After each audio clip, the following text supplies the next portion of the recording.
I wasn't told to stay away because I was poor.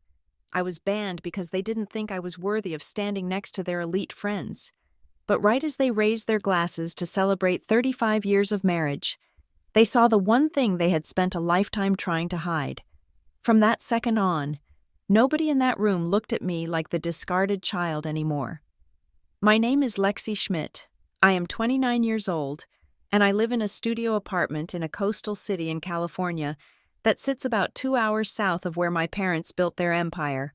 My window overlooks a parking lot and, if I crane my neck at a very specific angle, a sliver of the gray Pacific Ocean.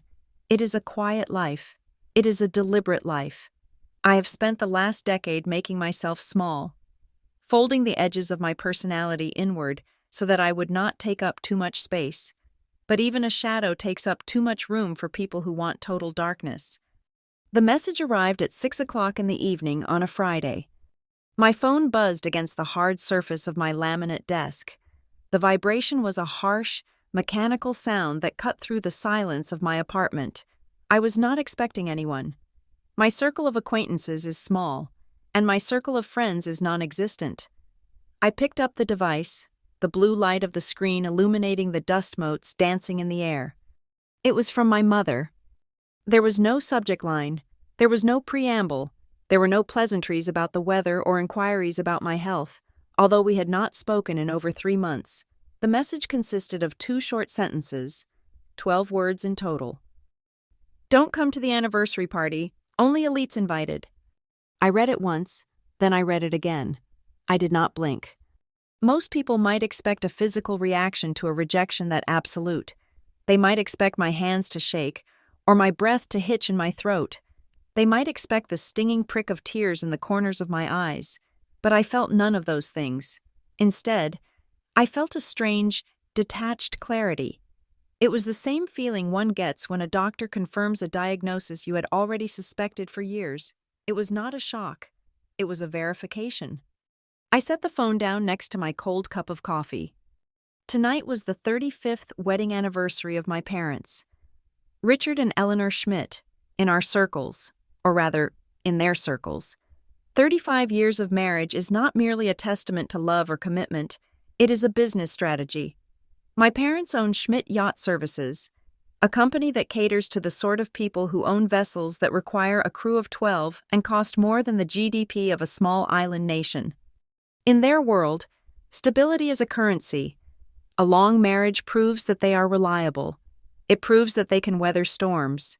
It proves that they can manage a partnership without letting it sink, which is exactly what their clients want to believe about the people managing their floating palaces. I knew the venue well, though I had not been there in years. The party was being held at the private marina club where my father kept his own showcase yacht, the Sovereign. It is a place of white linen and polished teak, where the air smells of expensive cologne and money. It is a place where people speak in a code that I never bothered to decipher, a language made up entirely of net worths, acquisitions, and mergers. Only elites invited. The word elite stuck in my mind. It was such a specific choice. She could have said, space is limited. She could have said, it is strictly for business partners.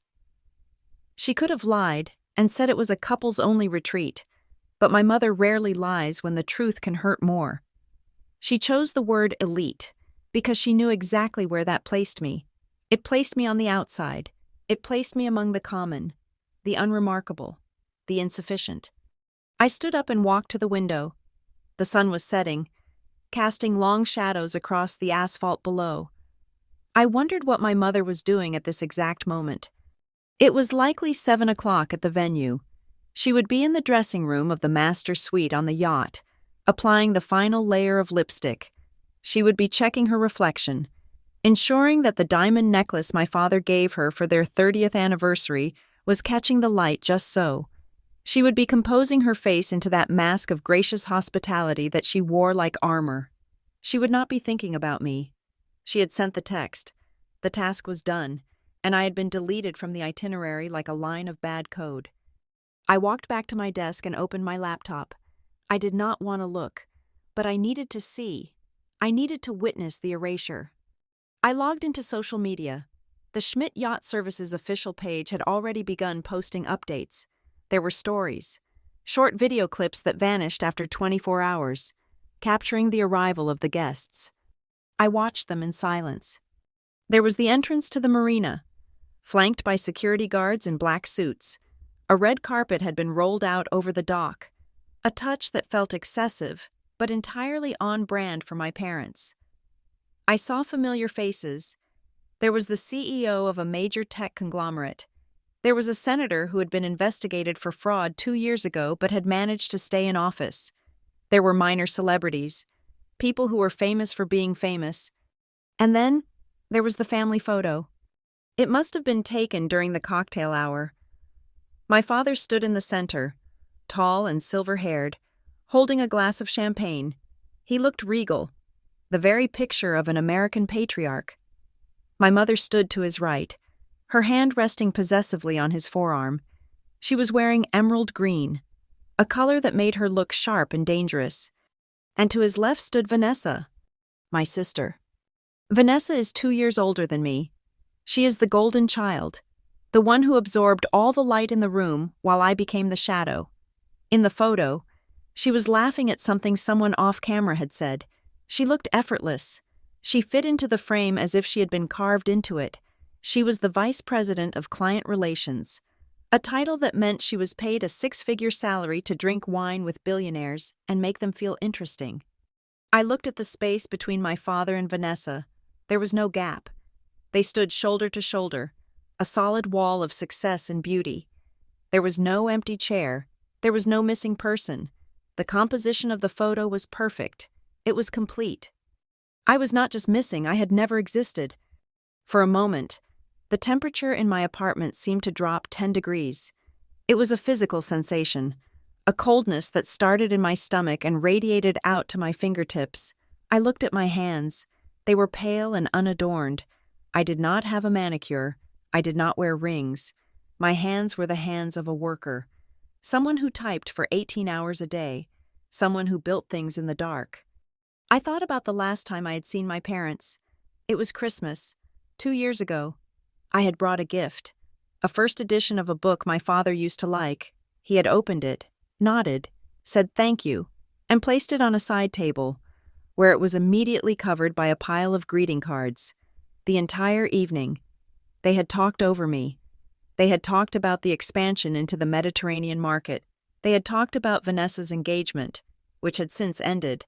When I tried to speak about my job in data analysis, their eyes had glazed over. My mother had actually interrupted me to ask Vanessa if the catering staff had been confirmed for New Year's Eve.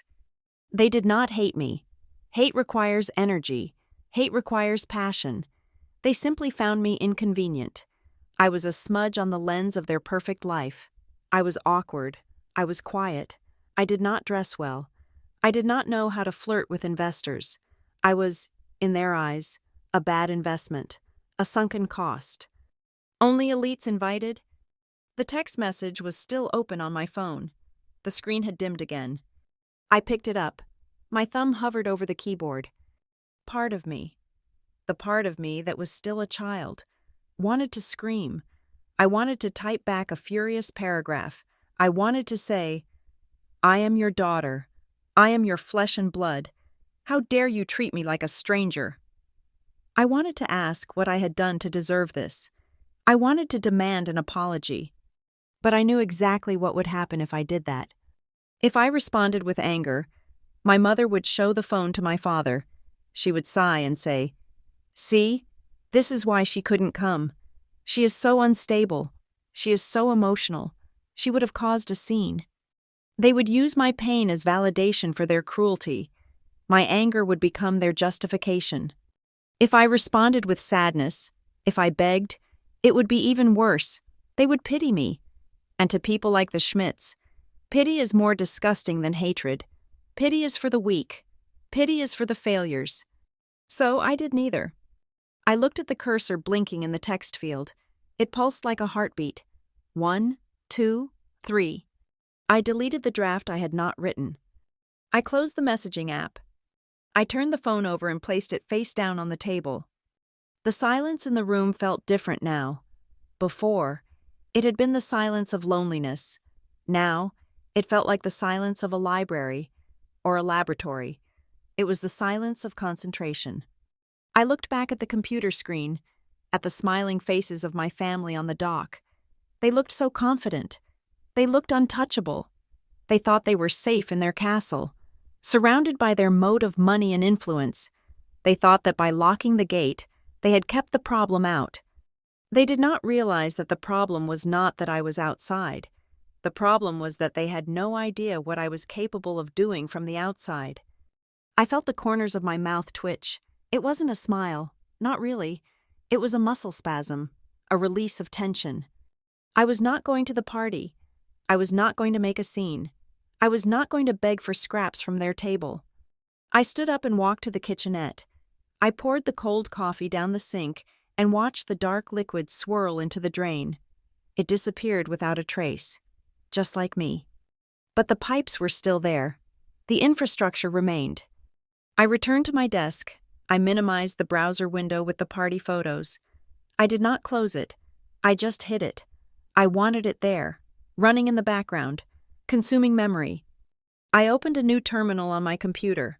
The black screen stared back at me, clean and honest.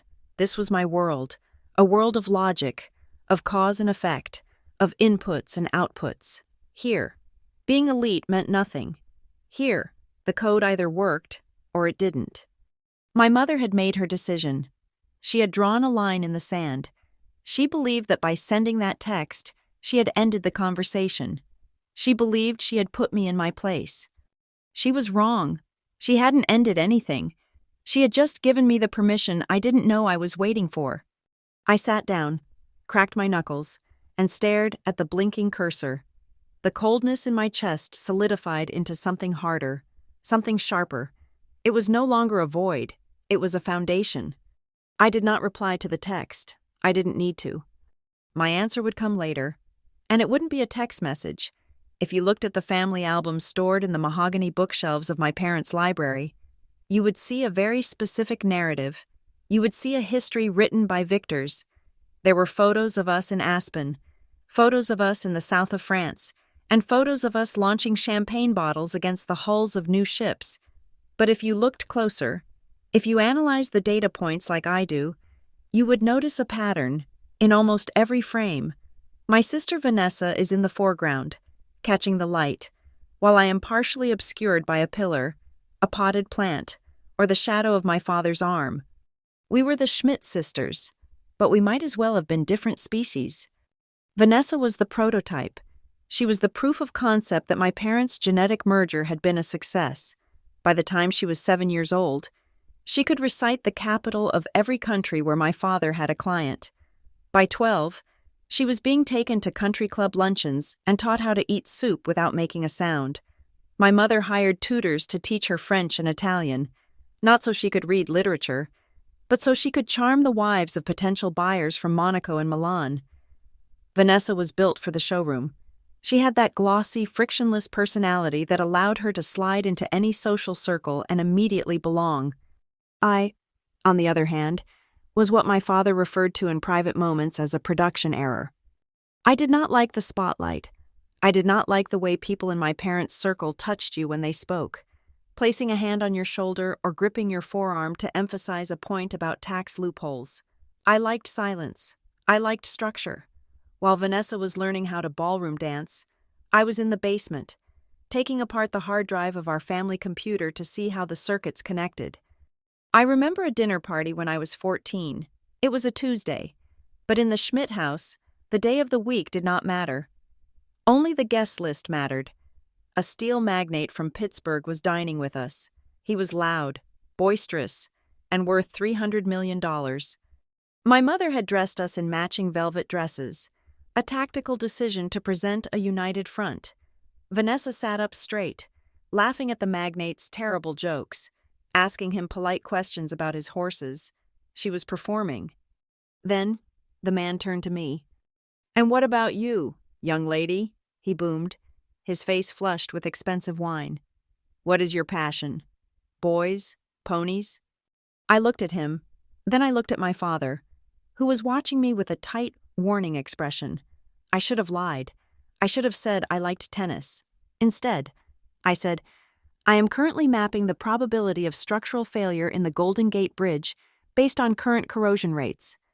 The table went silent. The magnate blinked, unsure if I was joking. My mother let out a light, airy laugh, the kind that sounds like glass breaking.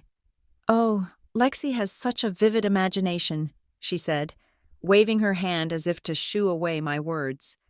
She is going through a phase. That was the label they gave me. I was always in a phase.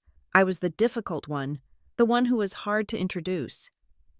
After that night, I noticed that for the truly important dinners, the ones with 10-figure deals on the line, a tray of food would be sent to my room.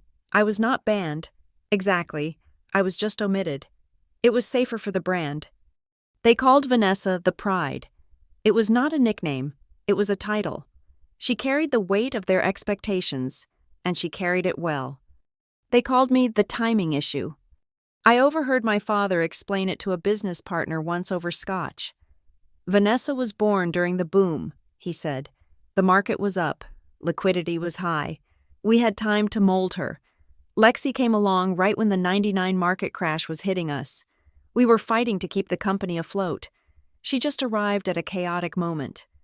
It was a fascinating way to view a human being. I was not a person. I was a byproduct of a bad fiscal quarter. This philosophy governed my entire adolescence. The hierarchy of needs in the Schmidt household was simple. The client came first. The company came second. Vanessa came third because she represented the future of the company, and I existed in the margins.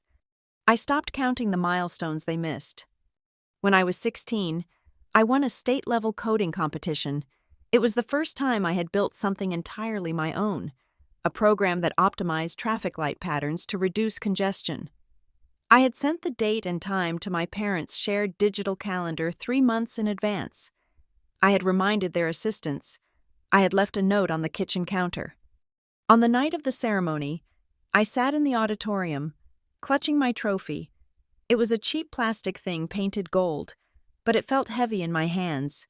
I watched other parents taking photos, hugging their children, going out for ice cream. I watched the doors at the back of the hall. Every time they opened, my heart did a foolish little jump. They never came. When I got home, the house was dark. My parents arrived 2 hours later, smelling of cigars and exhaust. They had been at the port. A hydraulic lift on one of the super yachts had malfunctioned, and the owner was threatening to sue. We couldn't get away. Lexi, my mother said, kicking off her heels. She didn't look at me. She was looking at her phone, checking stock prices in Tokyo. You understand. It was a crisis. Besides, it was just a computer thing. You can tell us about it in the morning. But in the morning, the crisis had shifted to a PR issue, and nobody asked about the trophy. I put it in the back of my closet, behind a stack of old sweaters. I learned the lesson then, and I learned it well. In this house, affection was not a right. It was a transaction. You were valued based on the utility you provided. Vanessa provided social capital. She made them look like a dynasty. I provided nothing but awkward silences and technical jargon they didn't understand. Therefore, my value was zero. Most children in my position would have rebelled.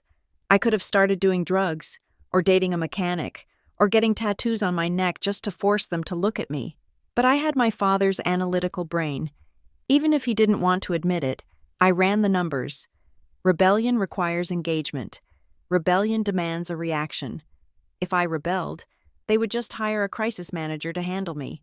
I would become another line item on the expense report. So, I did the opposite.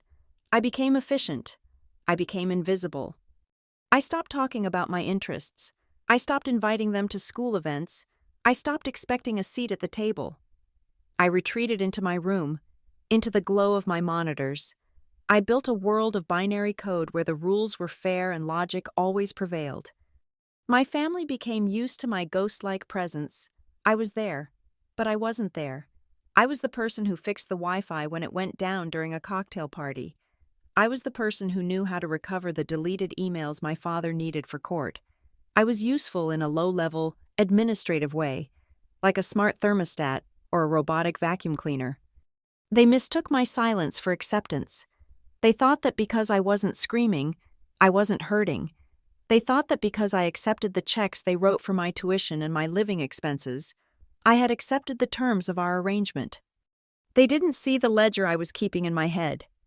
Every missed birthday, every dismissive comment, every time my mother introduced Vanessa as my daughter and then gestured vaguely to me as, and this is the youngest.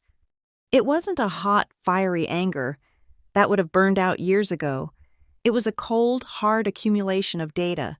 It was like sediment building up at the bottom of a river, layer by layer, year by year. It was turning into stone. I watched Vanessa flourish. She graduated with a degree in communications and immediately stepped into a director role at the company. She was given a corner office with a view of the marina. She was given a company car. She was given the credit for deals she barely understood. I graduated with a degree in data science and was given a polite handshake. "We are so proud," my mother said at my graduation lunch, checking her watch because they had a tea time at 1 o'clock. "So, what is the plan? Are you going to apply to Google? Or maybe you can help the IT guys at the office reset passwords." She said it without malice. She genuinely thought that was the ceiling of my potential.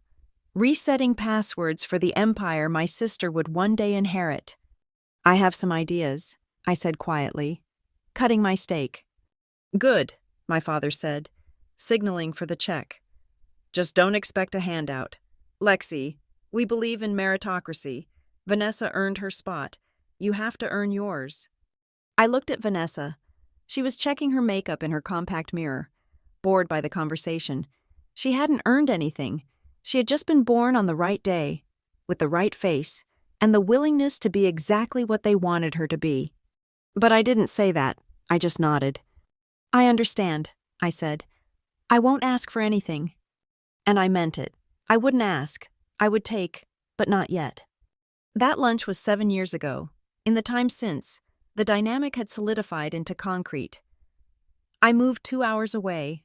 I visited on holidays. I smiled in the background of photos. I became the dull, uninteresting sister who worked with computers and didn't have a boyfriend. I was the safe bet, the known quantity. They thought I was dormant. They thought I was beaten. But they forgot that the person who stays in the shadows sees everything. The person who isn't invited to the party is the only one watching the house. They forgot that while Vanessa was learning how to smile, I was learning how their world worked. I knew where the money came from. I knew where the bodies were buried. Metaphorically speaking, I knew the weaknesses in the hull of their precious, unsinkable ship. The injustice didn't explode. It didn't scream. It just sat there, waiting, growing denser and heavier, until it was the only real thing I had left. They had trained me to be invisible, to be a non-entity. They were about to find out that you should never ignore the things you cannot see. For the last 3 years, my life had a distinct rhythm. From 9 in the morning until 5 in the afternoon, I was a senior data analyst at a firm called Orion Metrics. It was a sterile, glass-walled company in the city center, where I churned out reports on consumer retail habits and supply chain logistics. I was good at it. I was efficient. I was invisible. My colleagues knew me as the quiet woman who always met her deadlines and never came to happy hour. They had no idea that when I clocked out, my real day was just beginning. I would drive home, order takeout, and sit in front of my personal setup: 3 curved monitors, a custom-built tower with maximum processing power, and an ergonomic keyboard that cost more than my first car. This was where I built my kingdom. I called it Project Horizon. Growing up in the Schmidt household, I had learned the yachting industry by osmosis. I knew the lingo, the players, and the glamorous veneer, but because I was always on the outside looking in, I also saw the cracks. I saw the inefficiencies that people like my father were too busy drinking scotch to notice. The industry was archaic. It ran on handshakes, inflated invoices, and gut feelings. Maintenance was reactive, not proactive. Pricing was based on ego, not market data. I realized that the entire sector was bleeding money, and nobody had built a tourniquet. So I wrote one. Project Horizon was an algorithmic platform designed to digitize the life cycle of a luxury vessel. I spent nights feeding it raw data, historical weather patterns, saltwater corrosion rates on specific alloys, engine performance logs, and global fuel price fluctuations. The code was complex, a sprawling architecture of Python and SQL that I had written line by line. The beauty of the system was its predictive capability. It didn't just tell you that a pump was broken, it told you that based on the current vibration frequency and the salinity of the water in the Mediterranean, the pump would fail in exactly 340 hours. It calculated the depreciation of a hull based on how many weeks it spent in charter versus dry dock. It optimized charter pricing dynamically, adjusting for demand, local events, and competitor availability in real time. It was brilliant. It was objective. It was everything my family was not. I treated the source code like the nuclear launch codes. It was stored on an encrypted server that was air-gapped from the internet when I wasn't working on it. I had backups of backups on physical drives locked in a fireproof safe. I knew the value of what I was building. This wasn't just an app, it was a disruptor. It could make the traditional yacht brokerage model obsolete. I started small. I couldn't approach the big players. The risk of exposure was too high, and my last name was a liability in those circles. Instead, I targeted the small, struggling charter companies, the mom-and-pop operations with 2 or 3 boats who were barely scraping by. I pitched them under a pseudonym, L.S. Consulting. I offered them a free trial. "Give me your data," I told them, "and I will cut your operational costs by 15% in 6 months." They were skeptical, but desperation makes people open-minded. The results were immediate. One client in Florida saved $40,000 in a single season because my system flagged a potential transmission failure before it destroyed the engine. Another client in the Caribbean increased their booking revenue by 22% by adjusting their pricing model to match the algorithm's suggestions.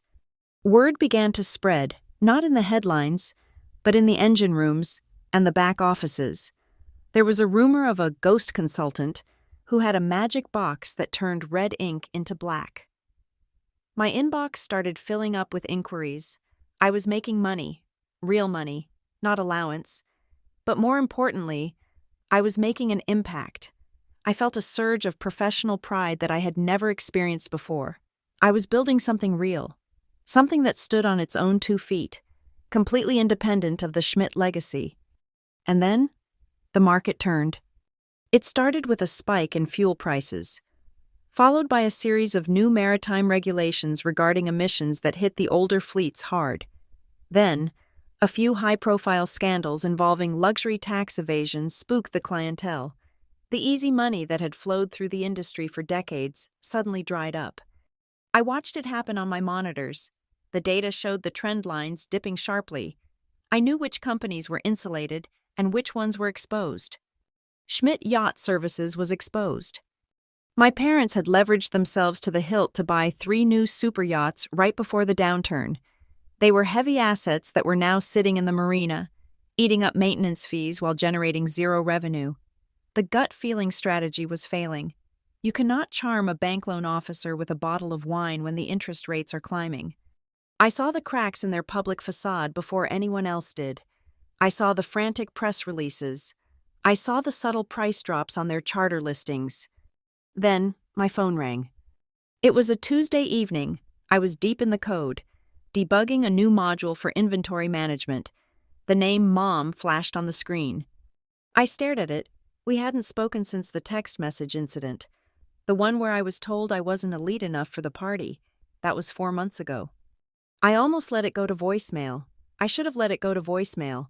But curiosity is a dangerous thing. I wanted to know if the tone had changed. I wanted to hear the sound of the invincible Schmidt armor cracking. I answered. "Hello?" "Lexi." "Darling." My mother's voice purred. It was the voice she used for clients. Warm, engaging, and utterly manufactured. "How are you? We haven't heard from you in ages. You really should call more often." "I have been busy," I said, keeping my voice flat. Of course. Of course. Working hard at that computer job of yours, she said. She didn't even know the name of my company. Listen, your father and I were talking about you the other night. We were saying how smart you always were with numbers. You know, the boring stuff. The backhanded compliment landed softly. I ignored it. What do you want, Mother? Want? I don't want anything. She laughed. A brittle sound. I just wanted to catch up and, well, perhaps pick your brain. You know the market has been a little volatile lately. Just a tiny bump in the road. Nothing serious. But we are looking to modernize a bit. Streamline operations. Vanessa suggested we bring in a consultant. But I said, why hire a stranger when we have family? I froze. The audacity was breathtaking. 4 months ago, I was hidden away like a shameful secret. Now that the ship was taking on water, I was family. I thought I wasn't elite enough for the family business, I said. There was a pause on the other end, a silence that lasted exactly 3 seconds. Oh, Lexi, don't be dramatic, she said, her tone tightening just a fraction. That party was a specific social setting. This is business. We respect your technical skills. We just want to see if you have any thoughts on cost analysis. We are hearing rumors about some new methodologies. She didn't know about Project Horizon. I was certain of that. But she smelled blood in the water, and she was fishing. I am not a consultant for Schmidt Yacht Services, I said. No, but you are a Schmidt, she countered. And if the company suffers, the legacy suffers. Look, just come by for coffee. 30 minutes. Vanessa will be there. We just want to hear your perspective. No pressure, just a chat between mother and daughter. I looked at my monitors. I looked at the sleek lines of code that represented my freedom. I held the winning hand. I didn't need them. But there is a fatal flaw in the architecture of the neglected child. We spend our lives building defenses, but deep down, there is still a craving to be seen. I wanted to walk into that office and show them that the production error was the only one who understood the machine. I wanted to see the look on Vanessa's face when I explained concepts she couldn't grasp. I wanted to prove them wrong. It was a trap. I knew it was a trap. But my ego, masquerading as a desire for vindication, walked right into it. Fine, I said. I can spare 30 minutes on Thursday, but I am not doing any work for you. I will just share some general concepts about data trends. That is all we ask, darling, my mother said, and I could practically hear her smile. Thursday at 10. Don't be late. I spent the next 2 days preparing. I didn't bring my source code. I didn't bring the laptop with the actual platform. I created a slide deck, a high-level presentation that explained the theory of predictive analytics without revealing the mechanics of my software. It was safe. It was educational. It was a lecture, not a product demo. I walked into the Schmidt Yacht Services headquarters on Thursday morning. The receptionist, a new hire who didn't know who I was, asked for my ID. I was led to the main conference room. The walls were glass, overlooking the marina where the boat sat idle. My father was at the head of the table, looking older and more tired than I remembered. Vanessa sat to his right, typing on her phone. My mother was arranging bottled water on coasters. "Lexi," my father boomed, standing up to shake my hand. "Good to see you. You look sensible." "Hello, Dad," I said. I took a seat at the opposite end of the table. "So," Vanessa said, finally looking up. Her eyes were cold, assessing. "Mom says you have some magic formula for fixing the overhead." "It is not magic," I said, opening my laptop and connecting it to the room's screen. "It is math." I began the presentation. I spoke for 20 minutes. I explained how traditional maintenance schedules were burning cash. I explained how data scraping could predict competitor pricing.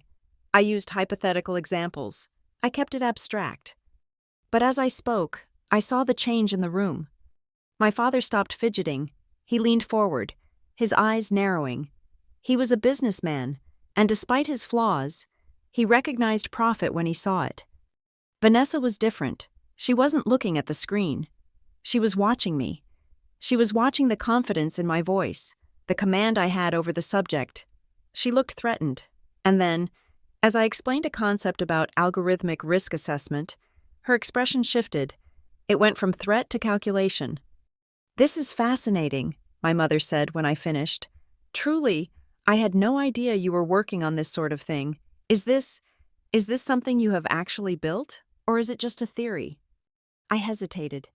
This was the moment, the point of no return. "I have developed a working prototype," I admitted. "I have been testing it with some small operators. It is functional." The air in the room changed instantly. It became heavy, charged. "A working prototype," my father repeated. He looked at Vanessa. They exchanged a look, a micro-expression that passed between them in a fraction of a second.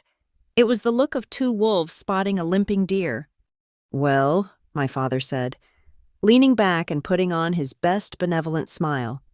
"That is incredible, Lexi. We are very proud. In fact, this might be exactly what we need to weather this storm. We should discuss how we can support you." "I don't need support," I said quickly. "It is my project, independent."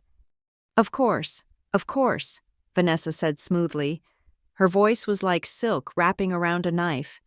"But you are using industry data, right? And you are a Schmidt. We could provide you with the real volume you need to test it properly. Our fleet, our historical records. It would be a partnership. You help us. We help you perfect your little system." "Little system," the diminutive stung, as she intended. "I will think about it," I said, disconnecting my laptop. "I just wanted to explain the concepts today." "Take your time," my mother said. "We are just so happy you shared this with us. It shows you really care about the family." I left the office feeling a strange mix of triumph and unease. I had dazzled them. I had the upper hand. I had walked out without promising anything. But I had made a critical error. I had shown them the gold. I had proven that the timing issue was actually holding the keys to the future, and people like the Schmidts do not like it when someone else holds the keys to their house. I didn't know it then, but the moment I mentioned the working prototype, the wheels had started turning. I thought I was giving a presentation. They saw it as an acquisition pitch, and they never pay full price if they can steal it for free. 2 weeks after my presentation in the glass-walled conference room, I received an email from Vanessa's executive assistant. It was a calendar invite titled, "Investor Roundtable. Technical support required." There was no body text, no polite request, just a location and a time. The location was the Platinum Lounge at the Marina, a space usually reserved for members who paid annual dues of over $50,000. I arrived 15 minutes early, wearing a charcoal blazer that I had bought specifically to look like I belonged in a room where the average wristwatch cost more than my car. The lounge was intimidating. It was designed to make you feel small if you didn't own the building. The walls were lined with dark oak, and the windows offered a panoramic view of the yachts bobbing in the harbor. My mother was already there, adjusting the flower arrangements. She looked up when I entered, her eyes scanning my outfit with a critical precision.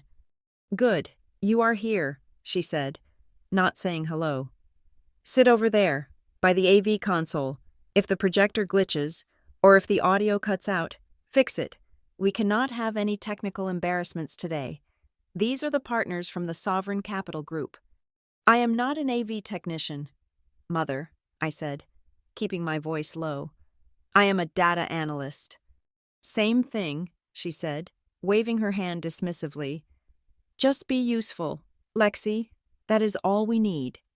I took my seat in the corner, behind a small table laden with cables and remote controls. I was effectively invisible. 10 minutes later, the investors arrived. There were 4 of them, 3 men and 1 woman, all dressed in suits that whispered of Italian tailoring. My father greeted them with the boisterous confidence of a man who wasn't drowning in debt, while Vanessa worked the room with a tray of crystal water glasses. The lights dimmed. Vanessa took her place at the head of the room. She looked radiant. She looked like the future. "Gentlemen and Madam," Vanessa began, her voice modulated to a perfect pitch of authority and warmth. "For 35 years, Schmidt Yacht Services has been defined by luxury, but the next 35 years will be defined by intelligence. She clicked the remote. The first slide appeared on the massive screen. My stomach dropped. It felt as though the floor had suddenly vanished beneath my chair. The title of the slide was The Schmidt Synapse, a Predictive Ecosystem. But the graphic underneath the title was not hers. It was mine. It was a simplified, polished version of the workflow chart I had shown them 2 weeks ago. The colors had been changed from my stark blues and grays to the company's signature gold and navy, but the structure was identical. The data inputs, weather patterns, salinity levels, historical depreciation, were listed in the exact order I had presented them. I sat frozen, my hands gripping the edge of the table. I watched as my sister, the woman who once asked me if Java was a type of coffee or a computer thing, began to explain the intricacies of algorithmic risk assessment. "We have developed a proprietary system," Vanessa said, walking around the room, making eye contact with the investors. "Synapse doesn't just track maintenance, it anticipates it. It utilizes a machine learning core to predict mechanical failures up to 300 hours before they occur." 300 hours. She had even used my specific metric. "How does it handle variable charter pricing?" one of the investors asked. He was a sharp-eyed man with silver hair. "Excellent question," Vanessa said, not missing a beat. "Synapse dynamically adjusts pricing models based on global demand and local inventory. It is not just a calendar. It is a live market trader." I felt a wave of nausea. She was reciting my words. She was using the sentences I had spoken in that private meeting, the sentences I had used to explain the concept to my family. She had memorized them, rehearsed them, and was now selling them as her own. I wanted to stand up. I wanted to shout that she didn't know what a regression model was. I wanted to ask her to explain the codebase, but I couldn't. I was the technical support. I was the furniture. If I spoke, I would confirm everything my parents had ever said about me, that I was difficult, that I was unstable, that I ruined things. So I sat there, and I let them steal it. The presentation lasted 45 minutes. By the end, the investors were nodding. The skepticism had evaporated, replaced by the greedy shine of opportunity. "This is impressive, Richard," the female investor said to my father. "Truly, we thought the industry was stagnant. But this is a game changer. Who built the architecture?" My heart hammered against my ribs. This was it. This was the moment they would acknowledge me. Vanessa smiled. It was a benevolent, humble smile. "We have a dedicated internal team," she said. "I oversaw the conceptual development, of course, ensuring it aligned with our business goals. We have a variety of support staff who handled the coding." She gestured vaguely toward the back of the room, toward me. "My sister, Lexi, helps out with the data entry and some of the technical logistics. She is very organized." Data entry. The words hung in the air like smoke. I wasn't the architect. I wasn't the engineer. I was the clerk. I was the person who typed in the numbers that the geniuses used. The investors glanced at me briefly, their eyes sliding over me with zero interest, before turning back to the star of the show. "Well," the silver-haired man said, "it looks solid. We are interested in moving to the due diligence phase." The meeting broke up in a flurry of handshakes and congratulations. My father looked 10 years younger. My mother was beaming. They had done it. They had secured the lifeline they needed to save the company. I started to pack up my bag. My hands were shaking so badly I could barely zip the compartment. I just wanted to leave. I wanted to get into my car and drive until the ocean ran out. "Lexi, wait a moment." It was my father. He was standing by the door with a man I didn't recognize. The stranger was carrying a leather briefcase and wearing a suit that looked stiff and uncomfortable. "This is Mr. Sterling," my father said. "He is our legal counsel for the new partnership." "A pleasure," Mr. Sterling said. He didn't offer his hand. "We need to tidy up some paperwork," my father said, his voice dropping to a confidential murmur. "Since you have been exposed to sensitive trade secrets during this meeting, and since you will be helping us refine the system, The investors require everyone involved to sign a standard confidentiality agreement. I didn't see any trade secrets, I said, my voice brittle. I saw my own ideas. My father's face hardened. Lexi, don't start. We are a team. This family is a team. The ideas are Schmidt ideas, because you are a Schmidt. Mr. Sterling opened his briefcase and slid a document across the polished mahogany table. It was thick, stapled in the corner.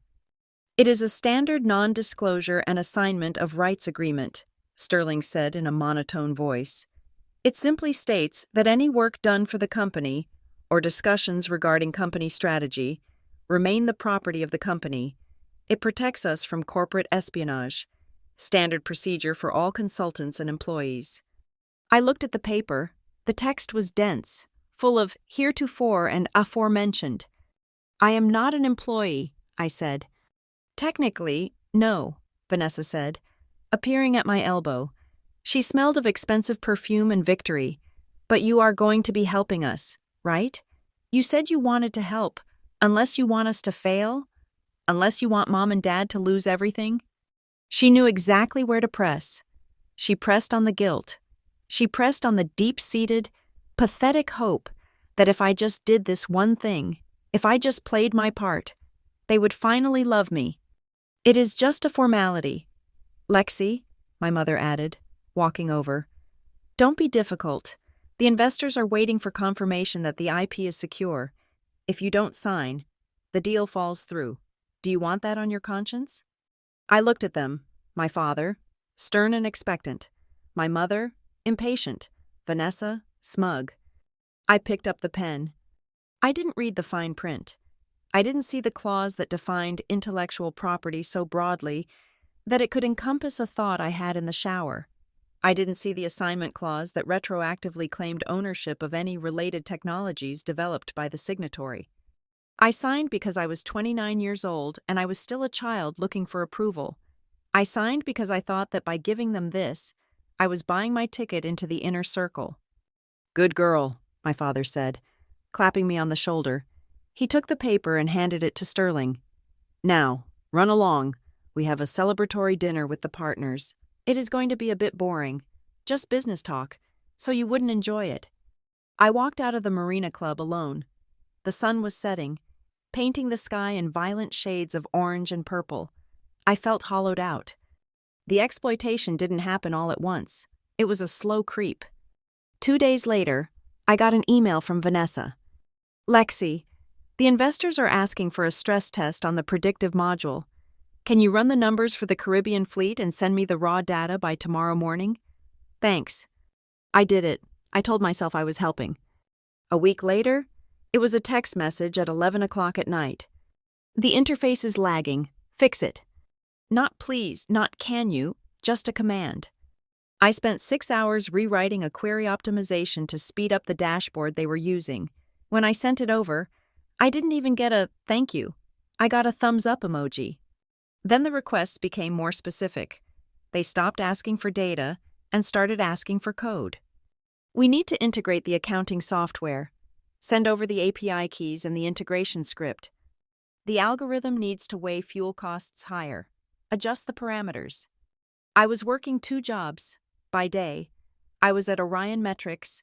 By night, I was the uncredited, unpaid Chief Technology Officer of Schmidt Yacht Services. I was pouring my energy, my talent, and my time into a black hole. I tried to push back once. It was a month after the meeting. I called Vanessa. I can't do this tonight. Vanessa, I said. I have my own work, and this is getting complicated. You need to hire a real developer if you want these kinds of changes. Don't be selfish, Lexi, Vanessa snapped. We are all making sacrifices.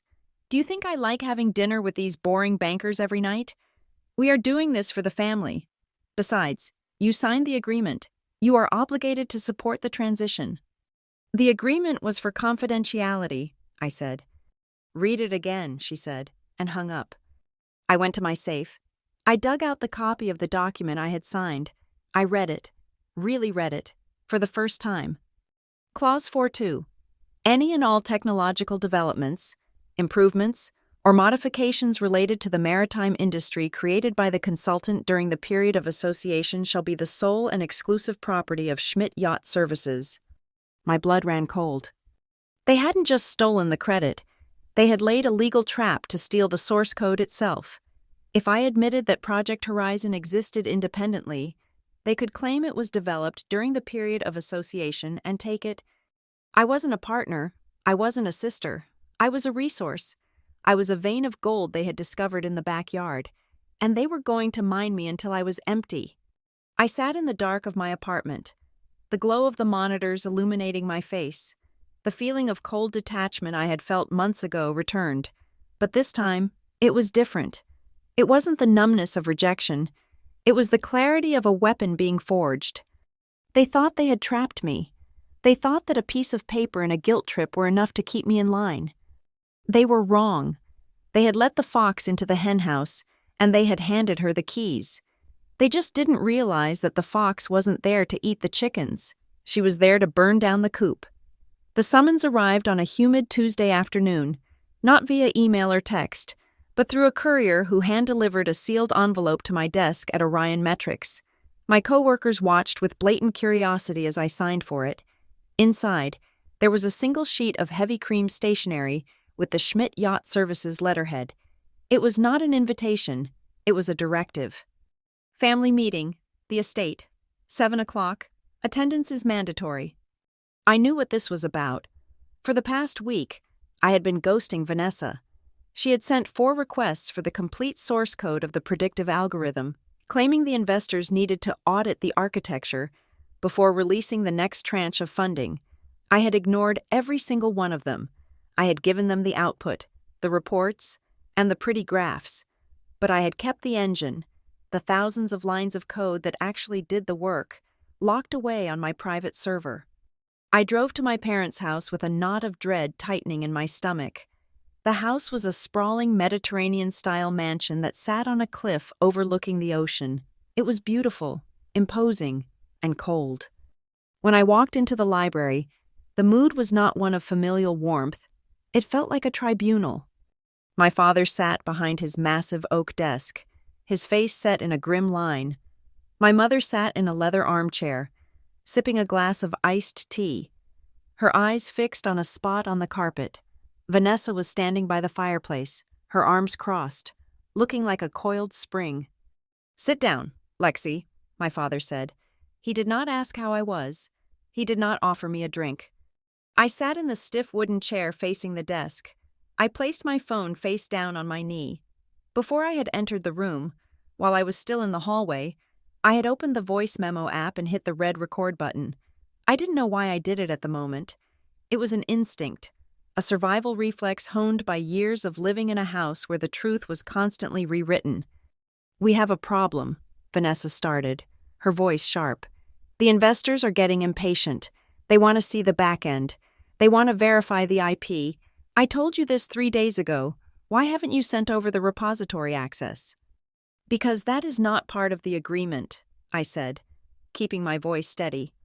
"I agreed to help with the data analysis. I agreed to run the reports. I did not agree to hand over my intellectual property." "Your intellectual property?" Vanessa laughed, a harsh barking sound. "Lexi, be serious. You built that system using our industry knowledge. You built it to fix our problems. It belongs to the company." "I built it on my own time," I countered. "On my own equipment. Years before you even knew it existed. It is my property. If you want to license it, we can discuss a contract, a real contract, with payment terms."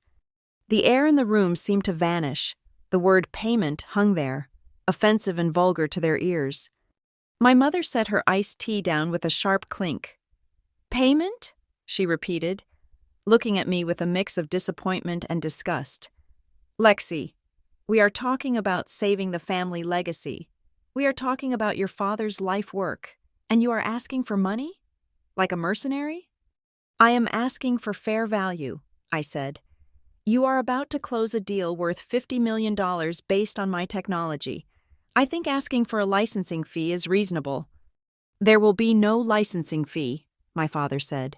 His voice was low, dangerous.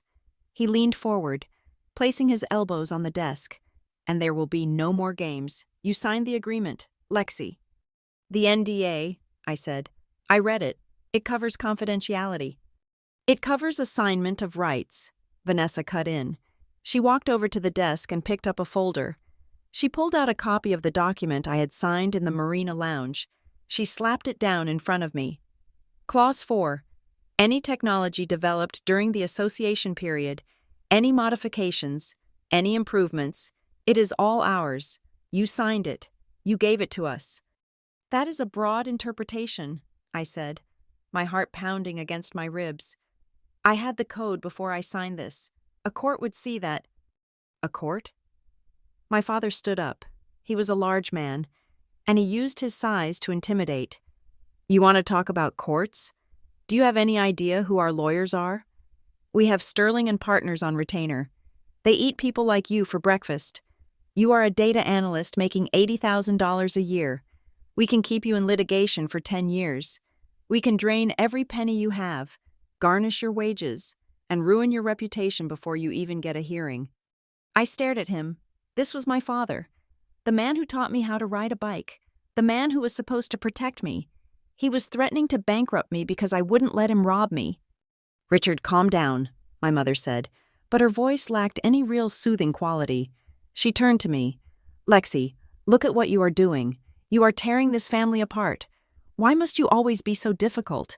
Why can't you just be a team player like your sister? Because my sister is stealing my life's work, I snapped, my control finally slipping. She stood up there and presented my ideas as her own. And now you want me to just hand over the keys so she can pretend she built the engine too? It doesn't matter who built it, Vanessa shouted. It matters who owns it. And right now, Schmidt Yacht Services owns it. If you don't hand over the source code by 9 o'clock tomorrow morning, we are going to file a lawsuit for breach of contract and theft of trade secrets. We will allege that you used proprietary company data to build the system in the first place, which is true, isn't it? You used our fleet data to test it. I used public data initially, I said. I only used your fleet data after you asked me to. Try proving that, Vanessa sneered. We have the emails where I sent you the files. We have the paper trail. To an outsider, it looks like you took our data, built a tool for us, and are now holding it hostage for a ransom. The room spun slightly. They had constructed a narrative where I was the villain. They had prepared for this. The emails, the requests for help, the document I signed. It was all a setup. They never intended to partner with me. They intended to harvest me. You are accusing me of harming the family, I said quietly. But you are the ones pointing a gun at my head. We are doing what is necessary, my mother said, her face cold and hard. The company is bigger than any one person. It is bigger than your ego. If you force us to choose between you and the survival of this family, Lexi, do not expect us to choose you. We have never chosen you. The truth of those words hit me harder than the legal threats. We have never chosen you. She had finally said it out loud. It wasn't an oversight. It wasn't bad timing. It was a choice, a deliberate, 30-year-long choice to value one child and discard the other. My hand rested on my knee, right over the microphone of my phone. The recording was still running. Every threat, every admission, every cruel syllable was being captured in high-definition audio. I looked at them, really looked at them. I saw Vanessa, desperate to maintain her facade of competence, terrified that without my code, she would be exposed as a fraud. I saw my father, a bully who believed his money gave him the right to take whatever he wanted. I saw my mother, an enabler who would sacrifice her own daughter to keep her social standing intact. They weren't family, they were a corporation, and a corrupt one at that. So that is it, I said, my voice surprisingly calm. Hand over the code by tomorrow morning, or you sue me.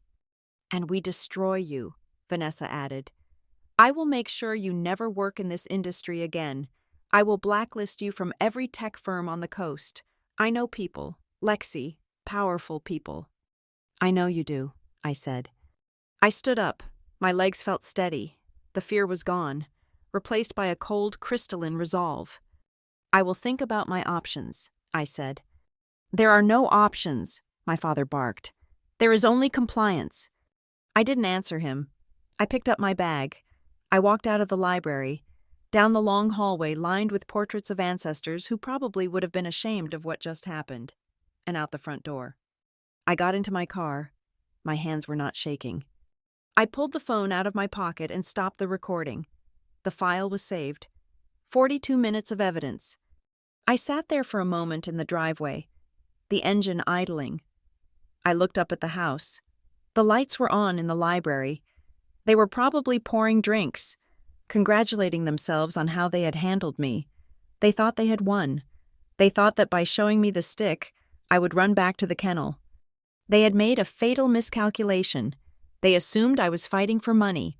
They assumed I was fighting for recognition. If I was fighting for those things, their threats might have worked. I might have been scared of losing my job or my savings. But I wasn't fighting for money anymore. I was fighting for my dignity. I was fighting for the 10-year-old girl who waited for parents who never came. I put the car in gear and drove away. I didn't go home immediately. I went to an electronics store that was open late. I bought 2 encrypted hard drives. Then I went home and began to type. I wasn't writing code to give to them. I was writing a different kind of script. I was preparing the package. They wanted a war?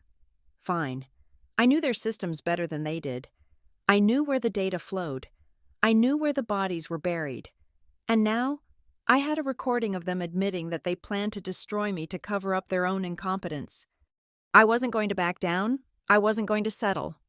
I was going to burn the house down. And I was going to watch it fall from the front row. The deadline passed at 9 o'clock the next morning. I did not send the source code. I did not send an apology. I did not send a resignation letter. I simply did nothing. In the world of the Schmidt family, silence was usually interpreted as submission. When a servant is scolded, they go quiet. When a child is punished, they go to their room and stay silent until they are ready to apologize. My parents and Vanessa interpreted my lack of response as the terrified paralysis of a woman who had realized she was outmatched. They believed that the threat of the lawsuit had done its job, that I was currently cowering in my apartment, staring at the walls, waiting for their next command. They were arrogant. They assumed that because I was not screaming, I was not fighting. The exclusion began 48 hours later. It was not dramatic. It was administrative. My access to the shared family calendar was revoked. The weekly automated emails regarding company performance, which I had been receiving for years as a courtesy, suddenly stopped arriving. I was removed from the group chat where Vanessa posted photos of her outfits and my mother posted updates about her garden. I checked the company website. My name, which had been briefly listed under consulting partners after the initial presentation, was scrubbed. It was a digital exile. They were scrubbing the decks. They were preparing for the big launch, the official announcement of the partnership with Sovereign Capital, and they wanted to ensure there were no loose ends. To them, I was a loose end that had been tied off and cauterized. They proceeded as if I had already agreed to their terms. I saw a press release on a maritime industry news site announcing the imminent launch of the Schmidt Synapse system. They were selling a product they did not have, banking on the fact that I would break before the delivery date. I did not break. I pivoted. I took 3 personal days from my job at Orion Metrics. I did not use them to rest. I used them to secure my perimeter. I did not go to a strip mall lawyer. I did not go to the family attorney. I drove 2 hours north to San Francisco and walked into the offices of Thorne and Holloway. Elias Thorne was a specialist in intellectual property litigation, with a reputation for being aggressive, expensive, and entirely unconcerned with social niceties. He was the kind of lawyer who didn't care about country club memberships. He cared about timestamps. I sat in his office, which was cluttered with case files and smelled of old coffee. I laid it all out. I played him the recording of the meeting in the library. I showed him the NDA I had foolishly signed. I showed him the emails from Vanessa. Thorne listened without interrupting. He took notes on a yellow legal pad. When I finished, he looked at the NDA and then at me. "This document is aggressive," he said, his voice gravelly. But it has a fatal flaw. It claims ownership of technology developed during the association. If you can prove the technology existed before the association, their claim dissolves. It becomes pre-existing intellectual property. They can't claim they own your house just because you invited them over for dinner. I can prove it, I said. We spent the next 6 hours constructing the timeline. This was where my obsession with data saved me. I had never deleted anything. I pulled up the server logs from 3 years ago. I had the initial commit history of the code, time-stamped and encrypted.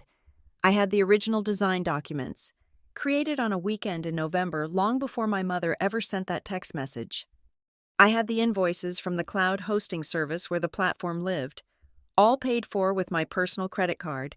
I had the email correspondence with my early clients, the small charter companies, dating back 18 months. These emails discussed specific features of the software, features that Vanessa was now claiming she invented. "This is good," Thorne said, tapping his pen on the desk. "This is a fortress. The metadata doesn't lie. You have a continuous chain of custody for the code that predates their involvement by years." "What do we do now?" I asked. "Do we send a cease and desist?" Thorne looked at me over the rim of his glasses. We could fire a warning shot, but if we do that now, they will scramble. They will try to rewrite the narrative. They will claim they gave you the idea verbally years ago. They will try to settle quietly. He leaned forward.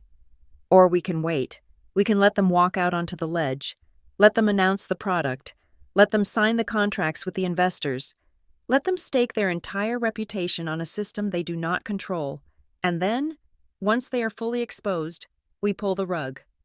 I thought about the library. I thought about my father's face when he threatened to ruin me. I thought about Vanessa's smirk. "We wait," I said. The decision brought a strange sense of calm. The frantic energy of the past few weeks dissipated, replaced by a cold, rhythmic focus. I returned to my apartment and went back to work. I wasn't working for them anymore. I was working on the final fortifications of Project Horizon. I went through the code and added layers of obfuscation. I embedded digital watermarks into the core algorithms, strings of code that did nothing for the function of the program, but served as undeniable fingerprints. One of them, buried deep in the predictive engine, spelled out a sequence of numbers that corresponded to the date and time I was first excluded from the family dinner table as a child. It was petty, perhaps, but it felt like signing a painting. I also monitored them. I couldn't see their internal emails anymore, but I didn't need to. They were public figures living public lives. Vanessa was on a media blitz. I watched her interview on a business news channel. "We are revolutionizing the industry," she told the interviewer, crossing her legs elegantly. "The Schmidt synapse is the result of years of internal research. It is my baby, really. I wanted to bring a modern sensibility to the tradition my father built." I watched her take credit for my sleepless nights. I watched her smile and lie to a national audience. She looked confident. She looked like she had won. She probably thought that my silence meant I was currently packaging the code to send to her.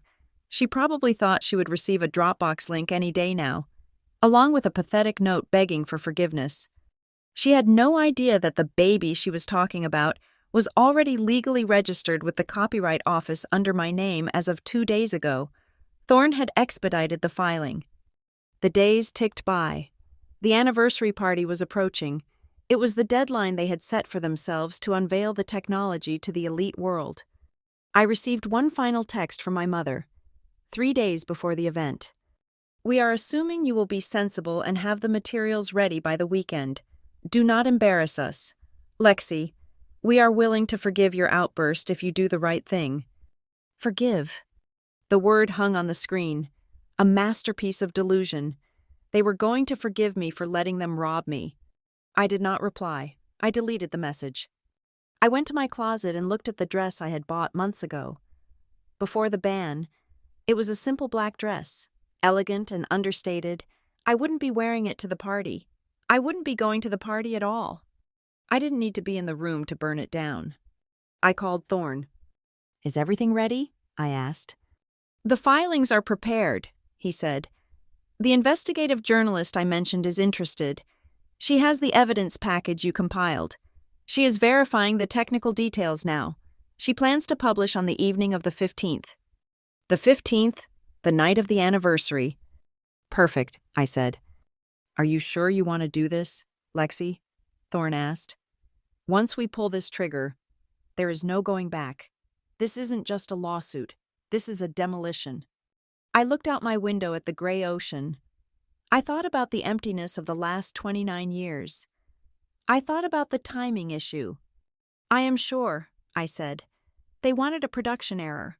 I am going to give them a system failure. I hung up the phone. The waiting was over. The trap was set. Now, all I had to do was let them walk into it, champagne glasses in hand, smiling for the cameras. The timestamp on my monitor read 8:15 in the evening. In my apartment, the only light came from the screen, casting a cool blue glow over my hands. 2 hours south, at the private marina, the world was bathed in gold.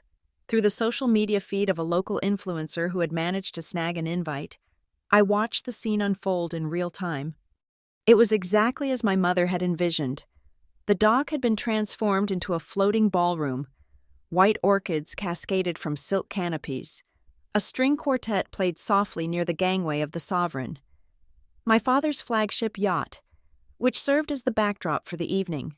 Waiters in white tuxedo jackets moved through the crowd with trays of vintage champagne. There were 300 guests. The guest list was a roll call of the people who ran the coast: politicians, tech moguls, and the old money families who had owned the land since the railroad days. This was the elite crowd I had been deemed unworthy to mingle with. My father stood at the center of the deck, holding a microphone. He looked triumphant. My mother stood beside him, clutching a bouquet of roses, looking adoringly at the man she had conspired with to rob her own daughter. Vanessa was to the left, shimmering in a silver gown, looking every inch the heiress to an empire. 35 years, my father's voice boomed through the speakers, tinny and distorted on my computer speakers, but commanding in person. 35 years of navigating the waters together, and tonight, we are not just celebrating the past, we are launching the future. He gestured to Vanessa. She stepped forward, smiling that practiced camera-ready smile. Tonight, my father continued, we officially unveil the Schmidt synapse, the technology that will redefine our industry. I moved my cursor to the other window on my screen. I had a direct line to the editor of the Pacific Business Journal. We had agreed on the timing. Now, I whispered to the empty room. I hit the refresh button. At 8:16, the article went live. The headline was stark, simple, and devastating. Mutiny on the Ledger, the stolen code behind Schmidt Yacht Services. I didn't hack the screens at the party. I didn't need to do anything so theatrical. I simply relied on the nature of the people in that room. These were people who lived on their phones. These were people who had alerts set for any mention of major industry players. These were investors who watched their portfolios the way other people watch sports. On the live feed, I saw the first ripple. A man in the front row, a venture capitalist named Henderson, glanced at his phone. He frowned. He tapped the screen, scrolled down, and then stopped. He looked up at my father, who was still speaking about integrity and vision. Henderson nudged the woman next to him and showed her the screen. The ripple began to spread. It moved through the crowd like a virus. The article was thorough. My lawyer and the journalist had done their work with surgical precision. It didn't just make allegations. It provided proof. Embedded in the text were the side-by-side comparisons I had prepared. On the left, my original source code, time-stamped 3 years ago, registered with the Copyright Office. On the right, the screenshots from Vanessa's presentation 2 weeks ago. But the centerpiece was the audio. We had embedded a 60-second clip from the meeting in the library. The audio quality was crystal clear. It doesn't matter who built it. It matters who owns it. If you don't hand over the source code, we are going to file a lawsuit. That was Vanessa's voice, screeching, desperate, and cruel. If you force us to choose between you and the survival of this family, Lexi, do not expect us to choose you. That was my mother, cold, calculating, and heartless. Back on the screen, the atmosphere at the party shifted violently. The polite applause that usually punctuated my father's sentences had died out completely. A strange, murmuring hum began to rise from the floor. It was the sound of 300 people realizing they were witnessing a public execution. My father faltered. He sensed the change in the room. He looked out at the sea of faces, expecting admiration, but found confusion and judgment instead. We are so proud of what Vanessa has built," he stammered, trying to regain the rhythm of his speech.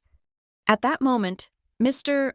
Sterling, the lead investor from Sovereign Capital, stepped forward.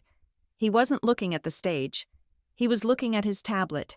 He held up a hand, interrupting my father mid-sentence. "Richard," Sterling said. His voice wasn't amplified, but in the sudden silence of the marina, it carried like a gunshot. My father lowered the microphone. "Jim, is something wrong?" Sterling didn't answer. He turned the tablet around so the screen faced my father. I couldn't read the text from the camera angle, but I knew what it was. It was the article. Vanessa, standing to the side, pulled her phone out of her clutch. I watched her face. I watched the color drain out of it until she looked like a ghost in a silver dress. Her mouth opened, but no sound came out. She looked at the crowd, her eyes wide with panic. She saw the phones. Every single person seemed to be holding a device, their faces illuminated by the blue light, reading the detailed account of her fraud. The elites do not tolerate embarrassment. They do not tolerate being duped. And they certainly do not invest $50 million in a company that is actively stealing intellectual property from its own family members. The murmurs grew louder. I saw guests turning away from the stage. I saw the tech CEO shaking his head and walking towards the exit. I saw the senator signaling to his security detail. My mother rushed to my father's side. She grabbed his arm, whispering frantically. She was pointing at the guests, pointing at Vanessa, her mask of composure shattering into 1,000 pieces. My father looked at the crowd. He looked at the investors who were now huddled in a tight circle, speaking in low, urgent tones.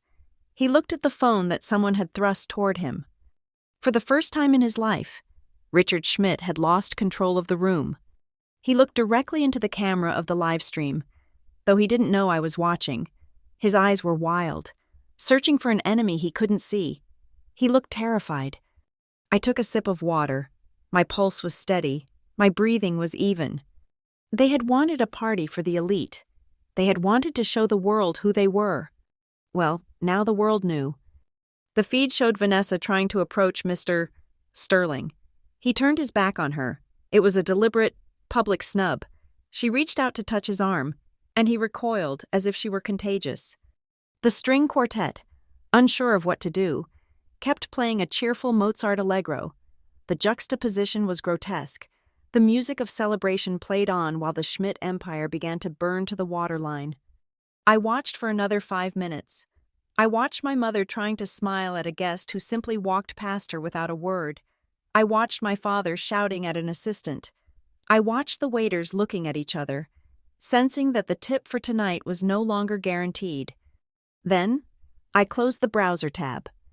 The room went dark again, save for the single blinking cursor on my coding terminal. I didn't need to see the rest. The fire had been lit. The wind was blowing. Nature would take its course. I picked up my phone. There were no new messages. They were too busy drowning to text me yet. But they would. I put the phone on Do Not Disturb. Tonight was their anniversary. I wanted to let them enjoy the full experience of the gift I had given them. I turned back to my work. I had a new client meeting in the morning. A competitor of Schmidt Yacht Services who was very interested in a legally clear, ethically sourced predictive analytics platform. The night was young, but the Schmidt legacy was already over. The morning after the anniversary party, my phone did not stop ringing. It vibrated across my nightstand like a trapped insect, buzzing with a desperation that was almost palpable. I had 53 missed calls by 7 o'clock, 20 from my mother, 15 from my father, 18 from Vanessa. I finally picked up on the 19th call from my sister. I didn't say hello, I just listened. You have to take it down, Vanessa screamed. Her voice was unrecognizable. Stripped of all its polished, media-trained veneer, it was raw, guttural, and terrified. Do you have any idea what you have done? The stock is in freefall. Sovereign Capital has suspended the deal. You are destroying us. I am clarifying the record, I said, sipping my coffee. There is a difference. I will sue you, she shrieked. I will sue you for defamation. I will sue you for corporate sabotage. You manipulated that audio. You edited it to make us look like monsters. I didn't edit a single frame, I said. And if you want to talk about defamation, I suggest you look at the press release I just scheduled. I hung up and pressed the enter key on my laptop. The night before, I had only released a 60-second clip. It was a teaser, a warning shot. But Vanessa had just threatened me again, and threats required a definitive response. I uploaded the full 42-minute recording of the meeting in the library. Every threat, every pause, every moment of their cold calculation was now public domain. Within an hour, the internet had dissected it. The hashtag Schmidtstorm began trending. People weren't just listening to the legal threats. They were listening to the emotional abuse. They heard a mother telling her daughter she was unchosen. They heard a father threatening to bankrupt his own child. The court of public opinion had returned a verdict, and it was unanimous. By noon, the official letter from Sovereign Capital was leaked to the press. They were not just pausing the deal. They were terminating it with immediate effect, citing undisclosed liabilities and ethical breaches. The $50 million lifeline that was supposed to save the Schmidt empire had evaporated. But amidst the chaos, a strange detail caught my eye. I was monitoring the internal company emails, which were now leaking like a sieve as panicked employees tried to save their own skins. I saw an email chain forwarded by a junior accountant to a journalist. It was a discussion about the IP requirement. In the email, dated 3 months ago, Vanessa was arguing against demanding the code from me. Lexi is stubborn, she wrote. Can't we just license it? Is full ownership really a deal breaker? The response came from the chief financial officer, a man named Gavin Reynolds. Gavin had been with my father for 20 years. He was the uncle who gave me savings bonds for Christmas. Absolutely, Gavin had replied. Sovereign Capital is insisting on full asset control. If we don't own the code, they walk. You have to get her to sign. Vanessa, do whatever it takes. Scare her if you have to. I frowned. I pulled up the due diligence documents from Sovereign Capital that had been part of the leak. I scanned the requirements list. There was no mention of full IP ownership. The investors had asked for a guaranteed exclusive license. They didn't care who owned the copyright, as long as the company had the exclusive right to use it. I froze. Gavin Reynolds had lied. He had told Vanessa and my parents that they needed to steal the code to save the deal. He had engineered the conflict. He had weaponized their greed and insecurity against me. But why? I dug deeper into Gavin's financial disclosures. It took me 20 minutes to find it. A shell company registered in the Cayman Islands, controlled by Gavin's brother-in-law, had placed a massive short position on Schmidt Yacht Services stock 2 weeks ago. Gavin wasn't trying to save the company. He was trying to crash it. He knew the family dynamics. He knew that if he pressured Vanessa to steal from me, I would eventually fight back. He knew the timing issue wasn't as weak as they thought. He bet on the explosion. He wanted the deal to fail. He wanted the stock to tank so he and his partners could swoop in and buy the assets, the ships, the marina, and my software, for pennies on the dollar during the bankruptcy auction. My parents weren't just villains, they were puppets. My phone rang again. It was my father. "Lexi," he said. His voice sounded ancient. The boom was gone. The arrogance was gone. He sounded like a man standing in the ruins of his own house. "Did you know?" I asked him, cutting off his plea. "Did you know that Sovereign Capital never asked for the copyright?" "What?" he wheezed. "Gavin lied to you," I said. "He set you up. He told Vanessa to steal the code because he knew it would cause a war. He is shorting the stock. Dad, he is betting against you. There was a long silence on the line. Then, I heard a sound I had never heard before. I heard my father crying. He said it was the only way, my father stammered. He said you were the obstacle. We thought we were doing what had to be done to survive. You were willing to destroy me based on the word of a man who wanted to destroy you, I said. You trusted the payroll over your own blood. Lexi, please, he begged. You have to stop this. If this gets out, if the short selling gets out, we lose everything, not just the company, the house, the pension, everything. You already lost everything, I said. You lost it the minute you decided I was expendable. Help us, he whispered. We can sue Gavin. We can turn this around. If you join us, if you publicly say it was a misunderstanding. A misunderstanding? I laughed, but it was a cold, bitter sound. You threatened to ruin my reputation. That wasn't a misunderstanding. That was a strategy. We were scared, he shouted, his voice cracking. We were drowning. Lexi, you don't know what it's like to have the weight of the world on your shoulders. I do know, I said. I have carried the weight of your rejection for 29 years. I hung up. The revelation didn't make me forgive them. If anything, it made me despise them more.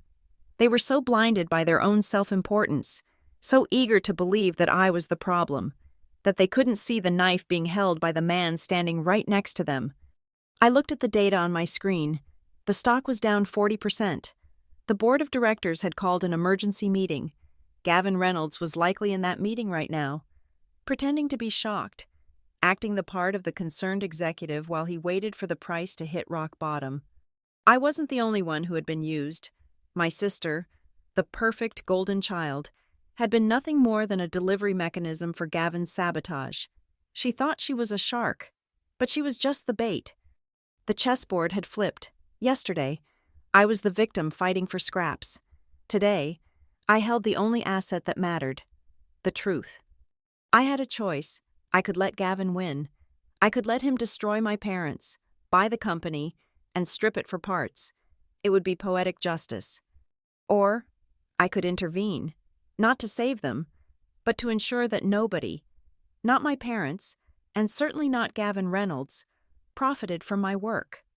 I opened a new email draft. I addressed it to the Securities and Exchange Commission. My family thought this was a domestic dispute. They were about to find out it was a federal investigation. I wasn't going to save the Schmidt empire. I was going to ensure that when it fell, it landed on everyone who deserved it.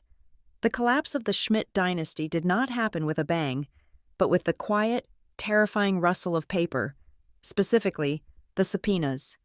Following my tip to the SEC regarding Gavin Reynolds and the fraudulent reporting of company assets, the board of directors panicked. These were men and women who had spent decades collecting dividends while looking the other way. But self-preservation is a powerful motivator. Within 48 hours of my email, they voted to suspend my father as CEO and Vanessa as VP of Operations pending an independent investigation. Forensic accountants descended on the headquarters like locusts. They weren't just looking for Gavin's short-selling scheme. They were looking for everything. And in the Schmidt files, everything was a lot. The social fallout was immediate. The country club memberships were under review. The charity galas suddenly lost their invitations in the mail. The elites my mother worshipped treated failure like a contagion. If you were poor, you were invisible. But if you were rich and became a public embarrassment, you were radioactive. 4 days after the anniversary party, I received a formal request for a meeting. It didn't come from my mother or Vanessa. It came from the chairman of the board, a man named Arthur Pence. Ms. Schmidt, we believe a dialogue is necessary to resolve the outstanding intellectual property dispute and stabilize the company's valuation. We propose a meeting at the Hyatt Regency, Neutral Conference Room B, tomorrow at 10 o'clock. I accepted. I walked into the conference room alone. My lawyer, Elias Thorne, was on speakerphone. his presence a digital weight in the center of the table. My family was there. My father looked shrunken, his suit hanging loosely on a frame that had lost 10 pounds in a week. My mother was immaculately dressed, but her hands were shaking so badly she had to clasp them together on the table to hide the tremors. Vanessa refused to look at me. She stared out the window, her jaw set in a line of bitter resentment. Arthur Pence sat at the head of the table. "Thank you for coming, Lexi," he said. He was a pragmatist. He didn't care about feelings. He cared about the share price. "Let's skip the pleasantries," I said, taking a seat. "You want the code. You want me to retract my statement so the stock stops bleeding." "We want a resolution," Pence corrected. "The current situation is untenable. The investigation has revealed irregularities, but the immediate crisis is the technology. Without the Synapse system, the company has no forward strategy. The investors are gone. The banks are calling in loans." "That sounds like a management problem," I said. "It is a family problem," my mother hissed. She couldn't help herself. "You did this, Lexi. You set the house on fire and now you are complaining about the smoke." "I didn't strike the match," I replied calmly. "I just opened the curtains so everyone could see you holding it." "Enough," Pence said, raising a hand. "We are here to make a deal. Lexi, the board is prepared to offer you a settlement. We will purchase the rights to Project Horizon, retroactive to the date of its creation.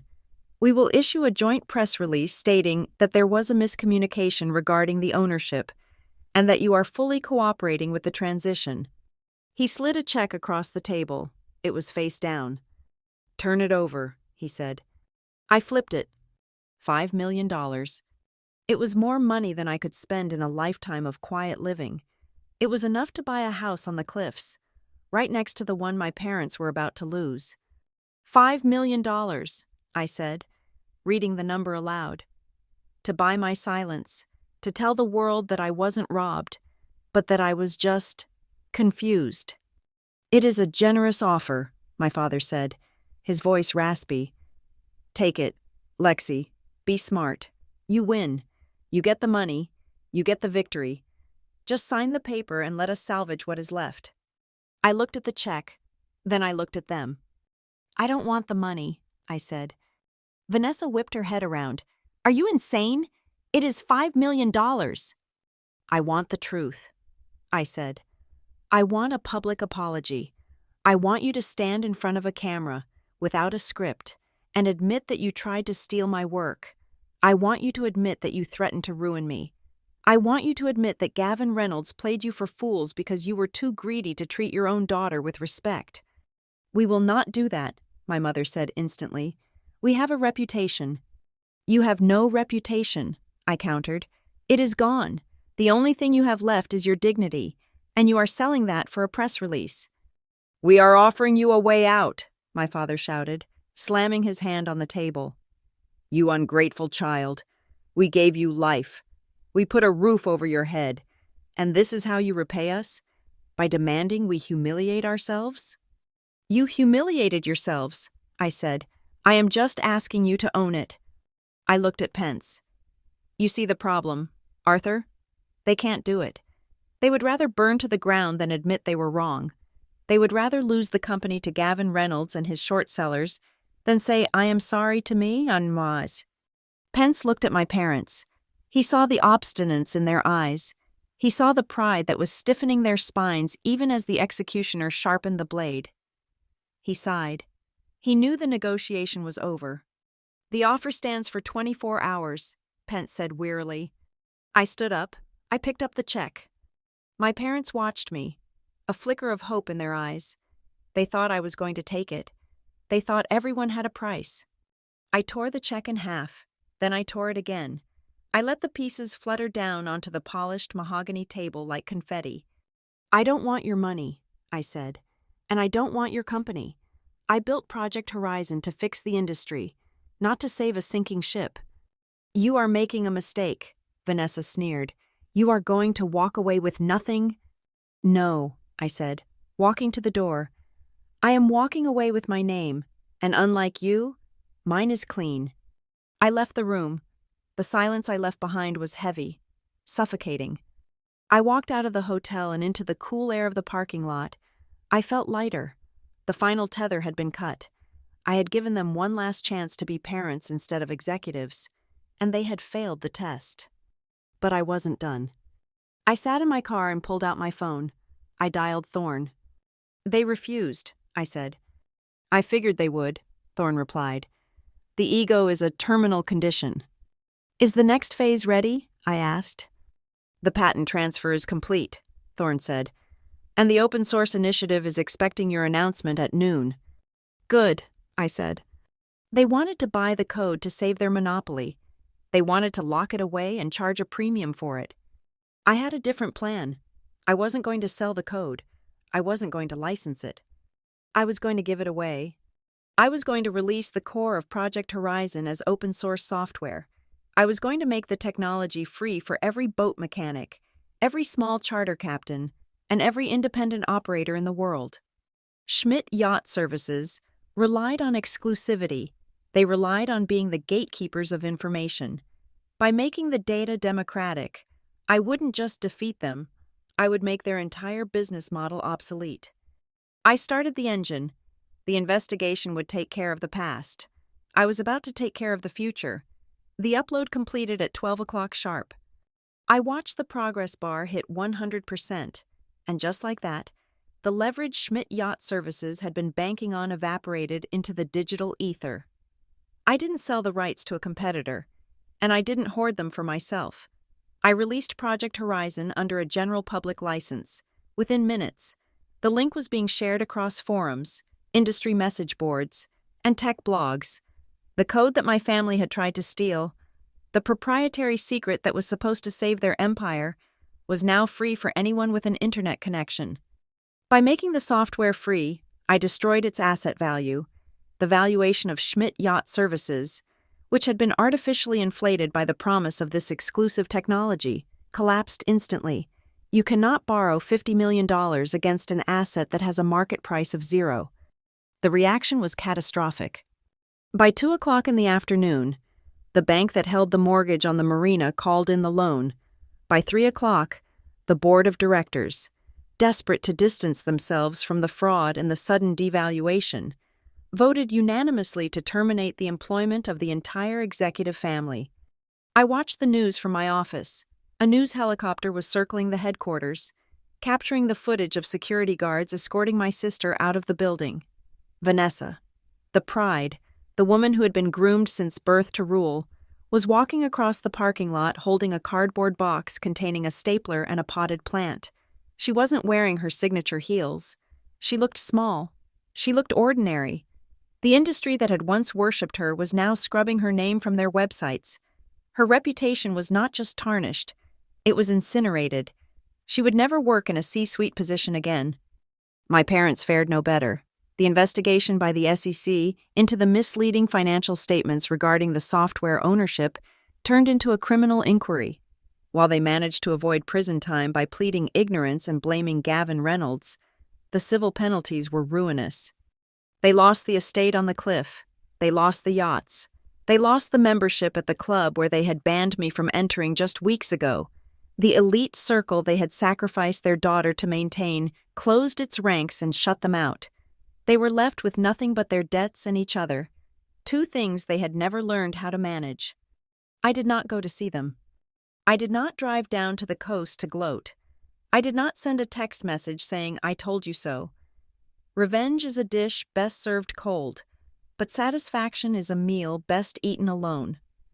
To engage with them now, even to mock them, would be to acknowledge that they still held power over my emotions.